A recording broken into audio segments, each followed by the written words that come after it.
എറണാകുളം മലയിടം തുരുത്ത് കുടിയൊഴിപ്പിക്കലിൽ സർക്കാരിന് ഹൈക്കോടതിയുടെ വിമർശനം. കോടതി വിധി നടപ്പാക്കുകയല്ലാതെ സർക്കാരിന് മറ്റു മാർഗമില്ലെന്ന് ഹൈക്കോടതി പറഞ്ഞു.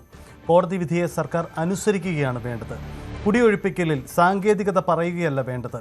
അത് കോടതി വിധിയുടെ ശക്തിയെ ഇല്ലാതാക്കുന്ന നടപടിയെന്നും സിംഗിൾ ബെഞ്ച് നിലപാടെടുത്തു.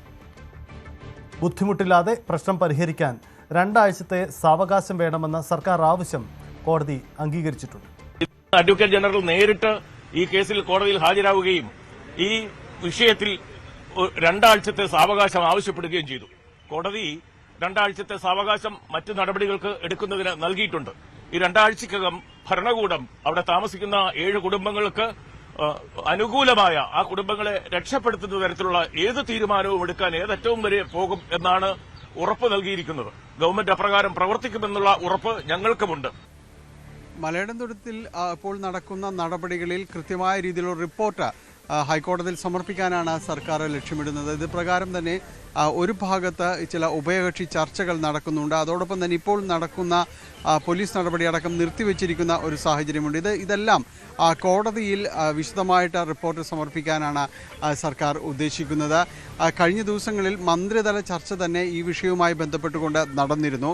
മന്ത്രി റോജി എം ജോണിൻ്റെ അധ്യക്ഷതയിൽ ഇനിയിപ്പോൾ സ്വീകരിക്കേണ്ട നടപടികൾ എന്ത്, അല്ലെങ്കിൽ ഏത് രീതിയിലാണ് ഇത് മറികടക്കാൻ കഴിയുക എന്നതടക്കമുള്ള കാര്യങ്ങൾ ചർച്ച ചെയ്യുകയുണ്ടായി. ഇതിൻ്റെ ആദ്യപടിയായിട്ട് പോലീസിനോട് ആവശ്യപ്പെട്ട് ഇപ്പോഴുള്ള നടപടികൾ നിർത്തിവെക്കുക. കാരണം വലിയ രീതിയിലുള്ള ക്രമസമാധാന വിഷയങ്ങൾ ഉണ്ടാകുന്നു എന്നതടക്കമുള്ള കാര്യങ്ങൾ പോലീസിൻ്റെ ഭാഗത്തു നിന്ന് കോടതിയെ ബോധ്യപ്പെടുത്തുക. ഒപ്പം തന്നെയും ഈ സ്ഥലമുടമകളോടും മറ്റുമായിട്ട് സംസാരിക്കുന്നുണ്ട്. സ്ഥലമുടമകളോട് സംസാരിച്ചിട്ട് അവർക്ക് ഇതിൽ നിന്ന് പിന്മാറാൻ സാധ്യമാണോ, അല്ലെങ്കിൽ മറ്റെന്ത് പോംവഴികളാണ് ഇതുമായി ബന്ധപ്പെട്ടുകൊണ്ട് നിർദ്ദേശിക്കാൻ സാധിക്കുന്നത്. ഒരുപക്ഷെ കുടിയൊഴിപ്പിക്കപ്പെടുകയാണെങ്കിൽ കോടതി നിർദ്ദേശം അതാണ്, കുടിയൊഴിപ്പിക്കപ്പെടുകയാണെങ്കിൽ ഇവരെ പുനരധിവാസം അടക്കമുള്ള കാര്യങ്ങൾ ചെയ്യേണ്ടതുണ്ട്. അതിന് നിലവിലുള്ള സാഹചര്യത്തിൽ എന്താണ് ചെയ്യാൻ കഴിയുന്നത്? ഈ ഭൂ ഉടമകൾക്കും മറ്റും ഏതെങ്കിലും രീതിയിൽ അതിൽ ഇടപെടാൻ കഴിയുമോ, അതോ സർക്കാർ സംവിധാനത്തിൽ നിന്നുകൊണ്ട് തന്നെ ചെയ്യാൻ കഴിയുമോ എന്നതടക്കമുള്ള കാര്യങ്ങൾ പൂർത്തീകരിക്കേണ്ടതുണ്ട്. അപ്പോൾ ഇത്തരം കാര്യങ്ങളെല്ലാം തന്നെ കോടതിയിൽ അറിയിക്കുക, രേഖാമൂലമായിട്ട് തന്നെ അറിയിക്കുക. അതിൻ്റെ അടിസ്ഥാനത്തിൽ തൽക്കാലത്തേക്ക് ഇപ്പോഴുള്ള നടപടികൾ അതിൽ നിന്ന് താൽക്കാലികമായ ഒരു വിടുതൽ നൽകുക എന്നത് തന്നെയാണ്. പക്ഷേ നടപടികൾ പൂർത്തീകരിക്കുക, പക്ഷേ അതിന് സാവകാശം നൽകുക എന്ന രീതിയിലേക്കാണ് മുന്നോട്ട് പോകുന്നത്. അതേസമയം തന്നെ ഇതൊരു രാഷ്ട്രീയ വിഷയമായി ഉയർത്തിക്കൊണ്ടുവരാനാണ് CPM ശ്രമിക്കുന്നത്. കാരണം കഴിഞ്ഞ ദിവസങ്ങളിലായിട്ട് ഇടത് നേതാക്കളടക്കം നിരവധിയായ ആളുകൾ അവിടെ സന്ദർശിക്കുന്നു. ഇന്നിപ്പോൾ CPM സംസ്ഥാന സെക്രട്ടറി MV ഗോവിന്ദനടക്കം അവിടെ സന്ദർശിക്കുകയുണ്ടായി. അദ്ദേഹം പറയുന്നത് ഒരു കാരണവശാലും ഒഴിപ്പിക്കാൻ സമ്മതിക്കുകയില്ല, സമ്പന്നർക്ക് വേണ്ടിയാണ് ഇപ്പോൾ കുടിയൊഴിപ്പിക്കൽ നടക്കുന്നത് എന്നതാണ്.